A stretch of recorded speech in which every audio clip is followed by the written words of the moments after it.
নমস্কার, আলোকধারা চ্যানেলে সকলকে স্বাগত জানাই।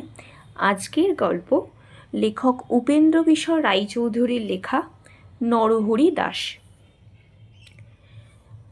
যেখানে মাঠের পাশে বন আছে আর বনের ধারে মস্ত পাহাড় আছে, সেইখানের একটা গর্তের ভিতরে একটা ছাগলছানা থাকত। সে তখনও বড় হয়নি, তাই গর্তের বাইরে যেতে পেত না। বাইরে যেতে চাইলে তার মা বলতো, যাসনি, ভাল্লুকে ধরবে, বাঘে নিয়ে যাবে, সিংহে খেয়ে ফেলবে। তা শুনে তার ভয় হতো আর সে চুপ করে গর্তের ভিতরে বসে থাকত। তারপর সে একটু বড় হলো, তার ভয়ও কমে গেল। তখন তার মা বাইরে চলে গেলেই সে গর্তের ভিতর থেকে উঁকি মেরে দেখত। শেষে একদিন একেবারে গর্তের বাইরে চলে এলো। সেইখানে এক মস্ত ষাঁড় ঘাস খাচ্ছিল। ছাগলছানা আর এত বড় জন্তু কখনো দেখেনি, কিন্তু তার শিং দেখেই সে মনে করল ওটা ছাগল, খুব ভালো জিনিস খেয়ে এত বড় হয়েছে।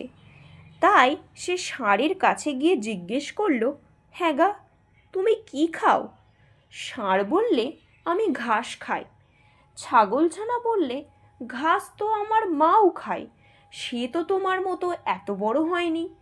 ষাঁড় বললে, আমি তোমার মায়ের চেয়ে ঢের ভালো ঘাস খাই, অনেক বেশি করে খাই।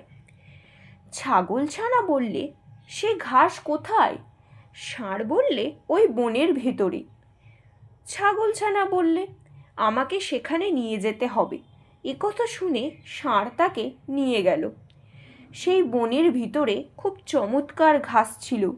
ছাগলছানা পেট ভরে যত ঘাস খেলো, সে তত খেতেই থাকলো।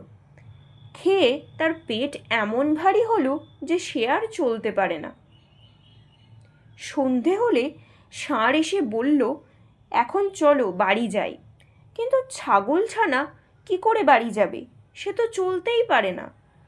সে বললে, তুমি যাও, আমি কাল যাব। তখন ষাঁড় চলে গেল। ছাগলছানা একটা গর্ত দেখতে পেয়ে তার ভিতরে ঢুকে রইল। সেই গর্তটা ছিল এক শেয়ালের। সে তার মামা বাঘের বাড়ি নিমন্ত্রণ খেতে গিয়েছিল। অনেক রাত্রে ফিরে এসে দেখে তার গর্তের ভিতর কীরকম একটা জন্তু ঢুকে রয়েছে। ছাগলছানাটা কালো ছিল, তাই শিয়াল অন্ধকারের ভিতর ভালো করে দেখতে পেল না। সে ভাবল বুঝি রাক্ষস টাক্ষস হবে। এটা মনে করে সে ভয়ে ভয়ে জিজ্ঞেস করল, গর্তের ভিতর কে ও?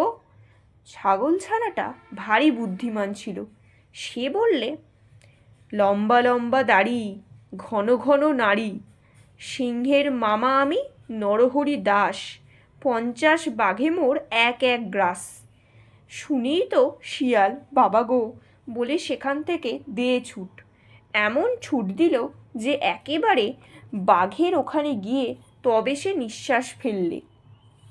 বাঘ তাকে দেখে আশ্চর্য হয়ে জিজ্ঞেস করলে, কি ভাগ্নে, এই গেলে, আবার এক্ষুনি এত ব্যস্ত হয়ে ফিরলে যে? শিয়াল হাঁপাতে হাঁপাতে বললে, মামা, সর্বনাশ হয়ে গেছে, আমার গর্তে এক নরহরি দাস এসেছে। সে বলে কি না যে 50 বাঘে তার এক গ্রাস। তা শুনে বাঘ ভয়ানক রেগে বললে, বটে, তার এত বড় আস্পর্ধা, চলো তো ভাগ্নে, তাকে দেখাবো কেমন 50 বাঘ তার এক গ্রাস। শিয়াল বললে, আমি আর সেখানে যেতে পারবো না। আমি সেখানে গেলে যদি সেটা হাঁ করে আমাদের খেতে আসে, তাহলে তুমি তো দুলাফেই পালাবে, আমি তো তেমন ছুটতে পারবো না, আর সে বেটা আমাকেই ধরে খাবে। বাঘ বললে, তাও কি হয়, আমি কখনো তোমাকে ফেলে পালাবো না। শিয়াল বললে, তবে আমাকে তোমার লেজের সঙ্গে বেঁধে নিয়ে চলো।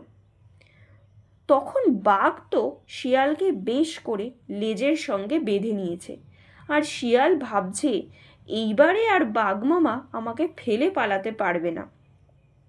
এমনি করে তারা দুজনে শিয়ালের গর্তের কাছে এলো। ছাগলছানা দূর থেকেই তাদের দেখতে পেয়ে শিয়ালকে বললে, দূর হতভাগা, তোকে দিলাম 10 বাঘের করি, 1 বাঘ নিয়ে এলে লেজে দিয়ে দড়ি।